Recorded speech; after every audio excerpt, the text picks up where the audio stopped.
हरिः ओम् नमः परमहंस स्वादितचरणकमलचिन्मयकरन्दाय भक्तजनमानसनिवासाय श्रीरामचन्द्राय ध्येयं सदा परिभवग्नं वीक्षितोऽहं तीर्थास्पदं शिवविरिञ्चिनुतं शरण्यं धत्यातिहं प्रणतपालभवाब्धिपोतं वन्दे महापुरुष ते चरणारविन्दम् वंशी विभूषितकरान् नवनीरदाभा पीताम्बरादरुणबिम्बफलाधरोष्ठा पूर्णेन्दुसुन्दरमुखादरविन्द्रनेत्रात् कृष्णात् परं किमपि तत्त्वमहं न जाने। नारायणं नमस्कृत्य नरं चैव नरोत्तमं देवीं सरस्वतीं व्यासं ततो जयमुदीरयेत्। अज्ञानतिमिरान्धस्य ज्ञानाञ्जनशलाकया चक्षुरुन्मीलितं येन तस्मै श्रीगुरवे नमः। सीतानाथसमारम्भा श्रीरामानन्दार्यमध्यमाम् अस्मदाचार्यपर्यन्तां वन्दे श्रीगुरुपरम्पराम्। गौराङ्गं रसमयं नित्यं रसाचार्यं रसोत्सुकम् श्रीरामहर्षणदेवाख्यं सद्गुरुं प्रणमाम्यहम्। जय जय श्री राधारमण जय जय नवल किशोर जय गोपी चितचोर प्रभु जय जय माखन चोर। राधा मेरी स्वामिनी मैं राधे को दास जन्म जन्म मोहि दीजो श्री वृंदावन में वास। श्री राम मैं सब जग जानी करहु प्रणाम जोर जुग पानी। आकारं करुणा वरुणालय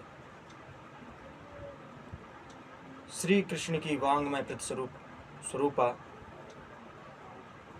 श्रीमद् भागवत कथा सप्ताह ज्ञान यज्ञ में सुनने वाले सभी श्रोताओं को सादर जय श्री राम। जो यूट्यूब फेसबुक के माध्यम से हमारी कथा श्रवण कर रहे हैं उनको सादर जय श्री राम। कल की कथा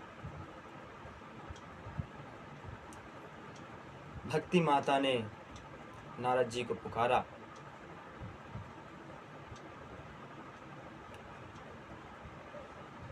बोली भो साधो क्षणं तिष्ठं मा चिंतामपि नाशयम् दर्शनं तव लोकस्य सर्वपाप हरं भव।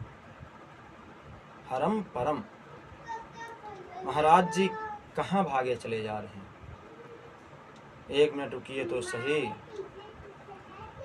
आप जैसे संतों के तो दर्शन मात्र से जीव के ताप पाप संताप सब नष्ट हो जाते हैं। तो ना जाने कितने जन्मों के मेरे भाग उदय हुए हैं जिससे आपका दर्शन हो। भैया जब इन्होंने इस प्रकार से बुलाया तो उस देवी के पास मैं गया और पूछा काशिस्तुम, देवी जी आप कौन हो? तब देवी जी ने परिचय बताया। अहम भक्तिरिति ख्याता इमो में तनयो मतो ज्ञान वैराग्य नामानि काल योगेन जरो। महाराज मेरा नाम भक्ति है। ये जो पुत्र दोनों पड़े हैं काल के कारण जर्जर हो गए हैं, दोनों बुढ़े हो गए हैं। मैं दक्षिण भारत में पैदा हुई, कर्नाटक में बड़ी हुई, महाराष्ट्र आदि प्रदेशों में मेरा कहीं कहीं पर बड़ा सम्मान हुआ, कई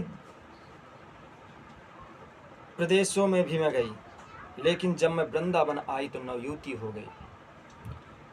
लेकिन विडंबना ये हुई कि मेरे पुत्र ज्ञान और वैराग्य दोनों जर्जरित होकर के बुढ़े होकर जमीन पर गिर पड़े। वृंदावनम पुनः प्राप्य नवनीव स्वरूपिणी, यहाँ आकर तो मैं युवती हो गई, लेकिन मेरे पुत्र एकदम बुढ़े हो गए। अगर यही स्थिति मेरे बालकों की रही तो मैं इस स्थान को छोड़कर विदेश चली जाऊंगी। इदम स्थानम परित्यज्य विदेशो गम्यते मया। नारद जी ने कहा, माँ ऐसा नहीं करना। और नारद जी तुरंत स्थिति को एक क्षण में समझ लिया और विचार किया, ज्ञान भक्ति और वैराग एक दूसरे के पूरक हैं। जैसे क्षुधातुर व्यक्ति को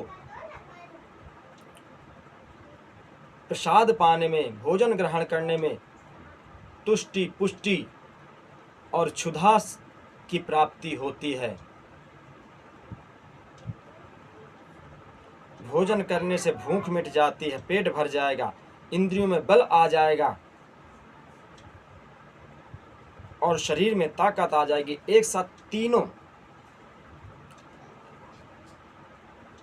बात एक साथ ही प्राप्त होगी, अलग अलग नहीं। उसी प्रकार ज्यों ज्यों भगवत चरणारविंद में प्रेम बढ़ता रहता है, भक्ति पुष्ट होती जाती है, त्यों त्यों भगवान के स्वरूप का भी बोध हो जाएगा। और ज्यों ज्यों भगवान के रूप में प्रेम होता है, प्रेम होता जाता है, भगवान का स्वरूप का ज्ञान होता जाता है, तो यह संसार को आसक्ति अपने आप छूट जाती है। संसार की आसक्ति अपने आप छूटती चली जाएगी, सहज ही वैराग हो जाएगा। यह क्रियाएं अलग अलग नहीं बल्कि एक साथ ही जीवन में ज्ञान वैराग एक साथ ही होते हैं, ठीक हो जाते हैं। तो आपकी ज्ञान वैराग के बगैर भक्ति बांझ होती है, ज्ञान वैराग के बगैर भक्ति अपूर्ण है। संतान के बिना जैसे माँ अपूर्ण है, माँ बांझ हो जाती है, सभी लोग ताने मारते हैं, बिना ज्ञान वैराग के भक्ति परिपूर्ण नहीं होती। नारद जी ने तुरंत भक्ति माता को वचन दिया, माँ वृंदावन छोड़कर आप कहीं मत जाओ।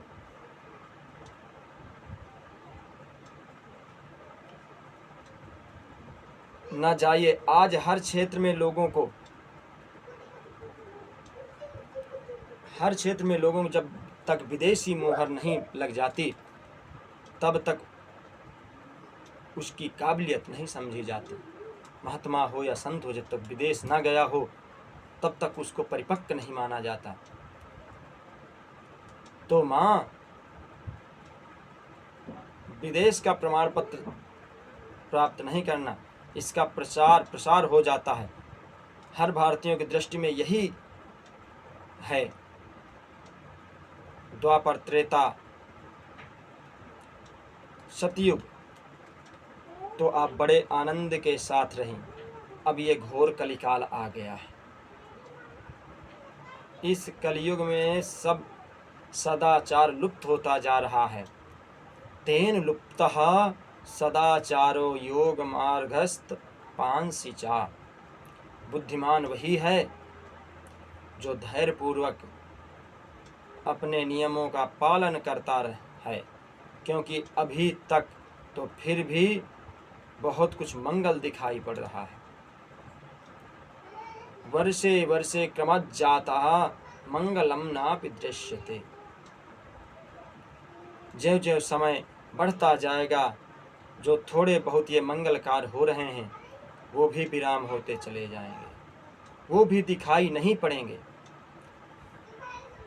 इस घोर कलयुग में भी आप इस श्री वृंदाधाम में आकर के इस वृंदा भूमि में इस प्रकार से नवयुवती बनकर नाच रही हैं। मैं तो कहता हूँ कि इस ब्रज यह ब्रज भूमि धन्य है, जहाँ इस कलिकाल में भी आपका इतना स्वागत होता है, इतना सम्मान है। वृंदावनस्य संयोगात् पुनस्तव तरुणी नवा, धन्यं वृंदावनं तेन भक्तिर्नित्यात्र यत्र च। ब्रजभूमि धन्य है, जहाँ पर इस कलिकाल में भी भक्ति का इस प्रकार से आदर हो रहा है, आदर किया जा रहा है। जहाँ आप नाच रही हैं। भक्ति मैया ने पूछा, बाबा एक बात बताओ, कलयुग यदि इतना दुष्ट है तो परीक्षित ने इसको दंड क्यों नहीं दिया? अब परीक्षित कदाचित यदि दंड ना भी दिया तो भी भगवान इसकी उदंडता सहन क्यों कर रहे हैं? भगवान को इसको दंड देना चाहिए। नारद जी बोले, यदि आप पूछ रही हैं तो ध्यान से सुनिए। जिस दिन गोविंद अपनी लीला स्मरण करके अपने धराधाम को पधारे और कलयुग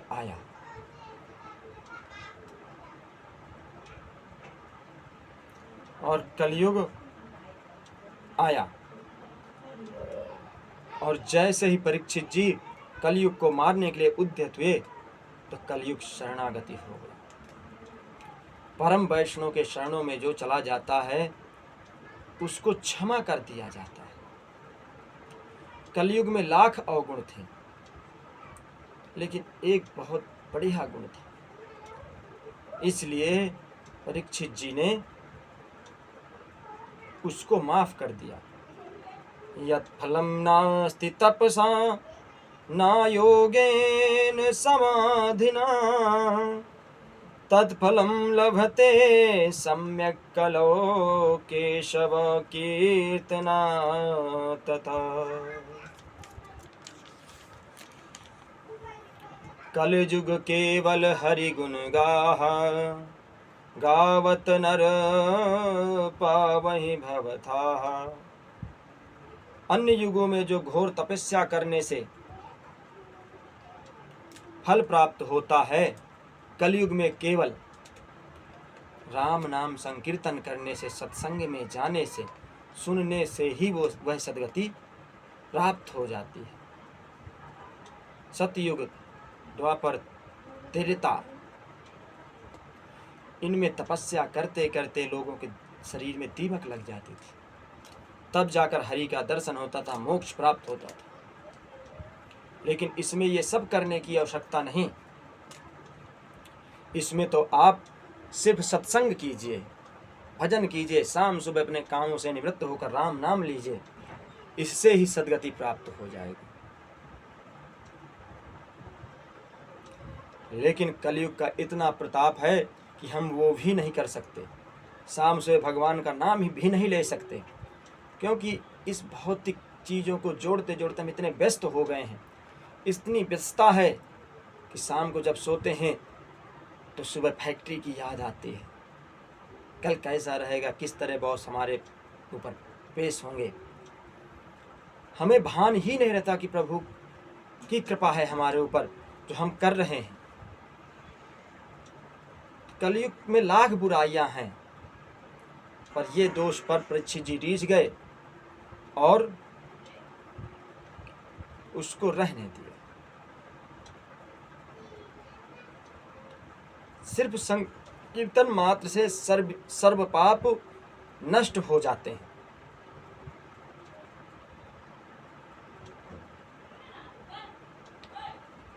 कलयुग में भागवत की कथाएं तो बहुत होती हैं, पर भागवत के अर्थ को सही से कोई समझता नहीं, ध्यान से कोई सुनता नहीं। भागवत का अर्थ धन से नहीं, पर श्रोता हो चाहे वक्ता हो, दोनों की दृष्टि धन में ही जाती है। श्रोता इसलिए कथा कराता है कि जब हमारी फैक्ट्री चल जाएगी, हमारे घर वालों का स्वास्थ्य सही हो जाएगा, तब हम श्रीमद् भागवत कथा कराएंगे। वक्ता धन की दृष्टि से करता है।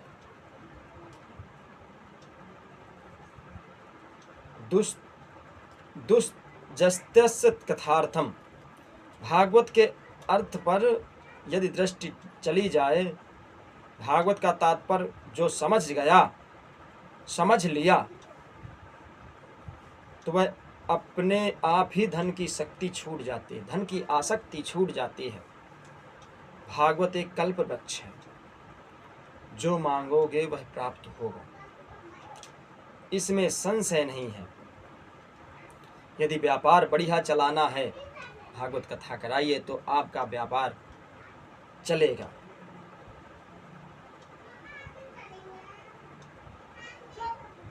विद्वान वास्तव में भागवत के द्वारा अपना अर्थ सिद्ध करना चाहते हैं, तो ठाकुर जी की कृपा से ऐसा कोई भागवत कथा वक्ता नहीं जिसके पास धन संपत्ति आदि ना हो।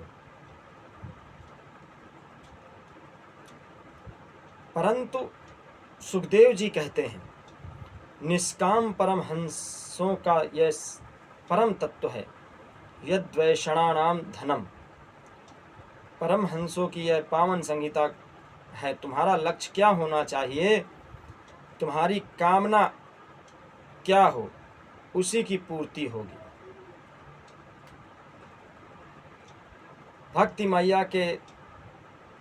मैया को इस दर्शन से मुझे प्राप्त हो गए, धन्य है नारद जी, जिसकी महिमा स्वयं भक्ति मैया गा रही हैं।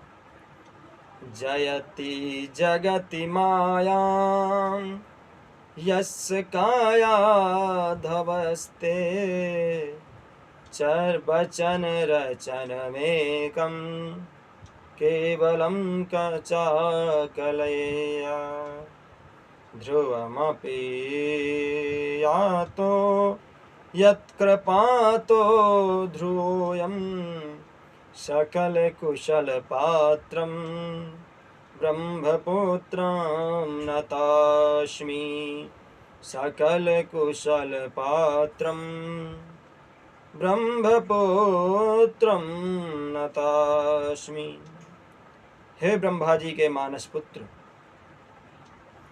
आपकी जय हो। आपके एक वचन पर गयाधु पुत्र प्रहलाद भक्ति के परमाचार बन गए। आपके अनुग्रह को प्राप्त करके ध्रुव महाराज 5 वर्ष की अवस्था में ही ध्रुव लोक प्राप्त कर लिया। भगवान को प्रकट करके ध्रुव लोक प्राप्त कर लिए, में चमक रहे हैं। बाबा मेरे बालकों पर भी कृपा दृष्टि डालिए। नारद जी बोले, माता आप इतनी दुखी क्यों हो रही हैं?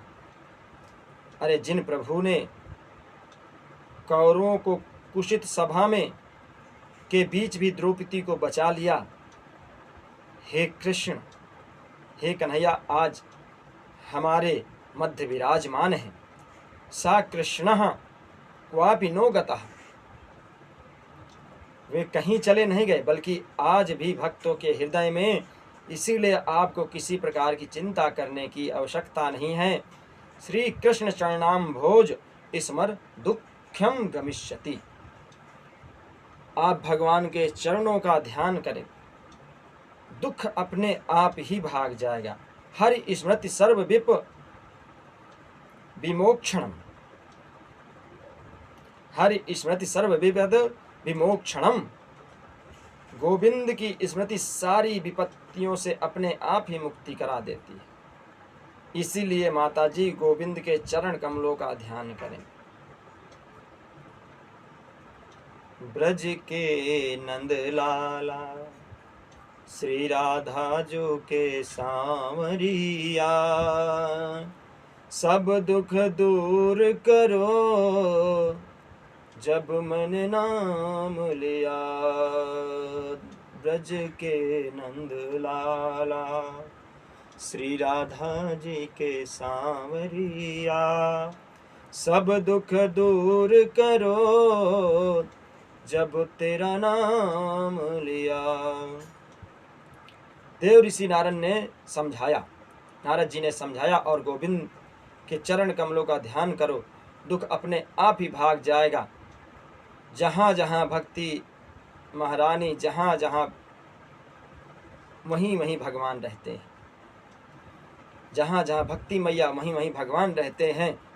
चाहे वह व्याध का घर हो, चाहे बहलिया का घर हो, चाहे रैदास का घर हो, चाहे मीरा का घर हो, किसी का भी घर हो, गजेंद्र का हृदय हो, बानर भालुओं का हृदय हो, भक्ति जहाँ वहाँ भगवान आए बिना नहीं रुक सकते।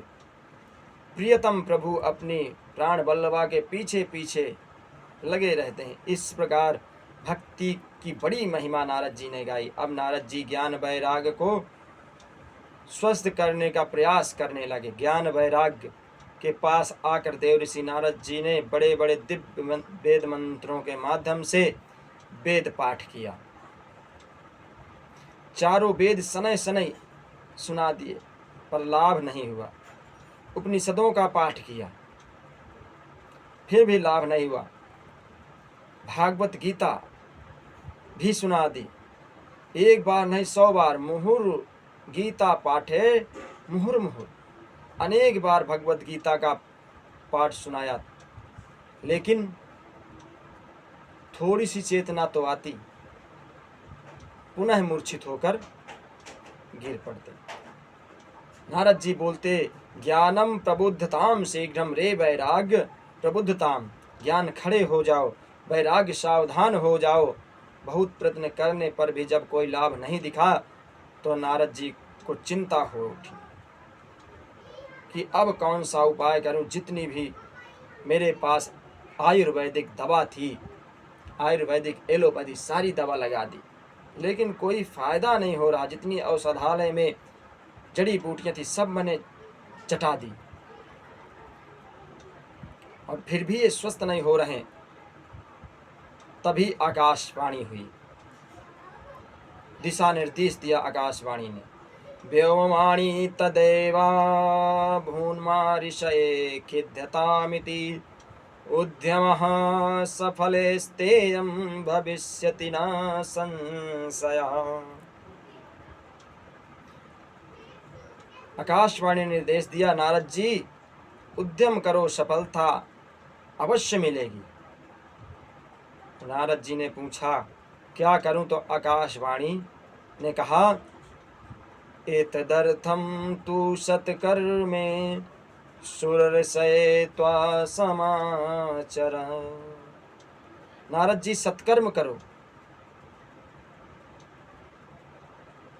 नारद जी ने सोचे सत्कर्म कैसा होता है भाई, अभी मैं कर क्या रहा था, सत्कर्म ही तो कर रहा था।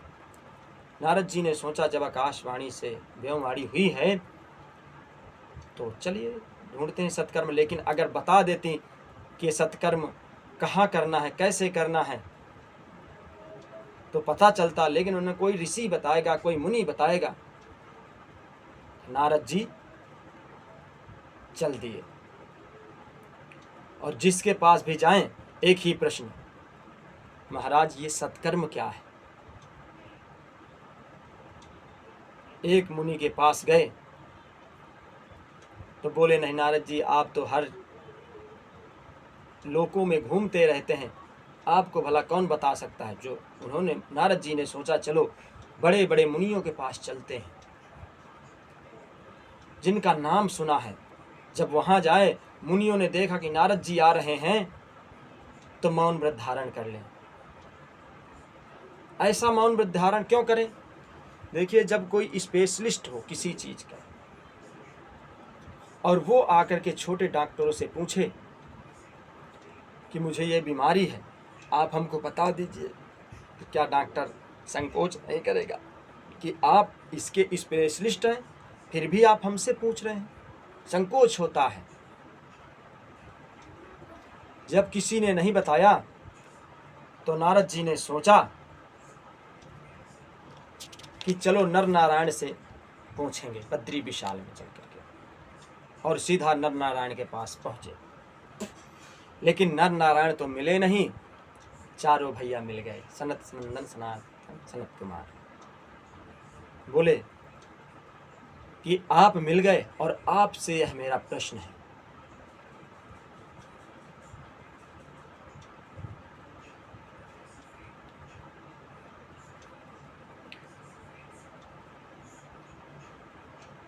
तब चारों भैयन ने कहा, मां चिंताम कुरु देवर्षे हर्ष चिंते समावहा उपायम सुख साध्योत्र वर्तते पूर्व एव ही। सनकादियों ने कहा, नारद जी आप दुखित ना हो, ये तो छोटी सी बात है, ये उपाय तो हमारे पास है। बोले कौन सा उपाय है महाराज? श्रीमद्भागवतालापः सातु गीतः सुकादिभिः।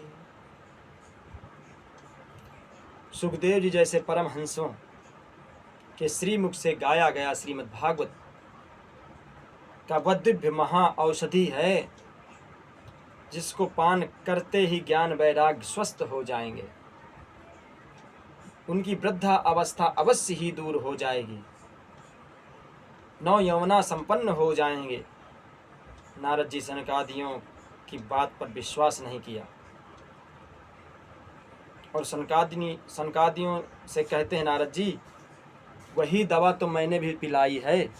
श्रीमद् भागवत में वेदों का सार ही तो है, मैंने वेद उपनिषद सारा कुछ सुना दिया, तब भी जब उनको लाभ नहीं हुआ तो क्या इससे लाभ हो जाएगा? सनकादियों ने कहा, नारद जी ये बताइए कि जो आम में रस होता है क्या वह वृक्ष में होता है क्या? नारद जी बोले नहीं, वो तो आम में ही होता है। तो निगम कल्प तरोर गलितम फलम, भागवत वेदों का पका हुआ फल है।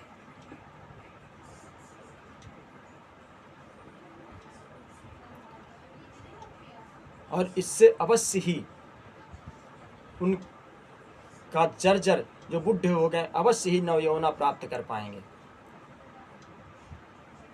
सनकादियों बोले नारद जी अगर कोई फल ना खा करके फल को खाए और सोचे कि फल में जितना रस है इतना ही रस अगर पेड़ में होगा तो हम पूरा पेड़ खा लें, तो पेड़ कोई खाने जाएगा तो उसकी क्या गति होगी? तब नारद जी को समझ में आया और नारद जी प्रसन्न हो गए और बोले, महाराज अब आप हमको भागवत कथा श्रवण कराइए, हम सुनना चाहते हैं। हमारे तो भाग्य उदय हो गए, धन्य हो गया मैं जो आपके दर्शन हो गए। बिनु सत्संग विवेक न होई, राम कृपा बिनु सुलभ न सोई। आवत यही सर अति कठिनाई, राम कृपा बिनु पाई न जाई। सत्संग की सरिता में उसी को सौभाग्य प्राप्त होता है जिसको भगवान की कृपा दृष्टि करते, भगवान उसके ऊपर हाथ रखते हैं। सब कोई सत्संग में नहीं आ सकता, सब कोई कथा नहीं श्रवण कर सकता, आकर भी चले जाते हैं, बैठे रहते तब भी कथा नहीं श्रवण कर पाते। तब नारद जी बोले, मेरा परम सौभाग्य है, आप जैसे संतों के दर्शन प्राप्त हो गए। अब आप हमको कोई प्यारी सी जगह बताए जिससे भागवत कथा हो सके। तब माँ गंगा के पावन पुलिन पर हरिद्वार में उसी के आनंद तट पर कथा होगी।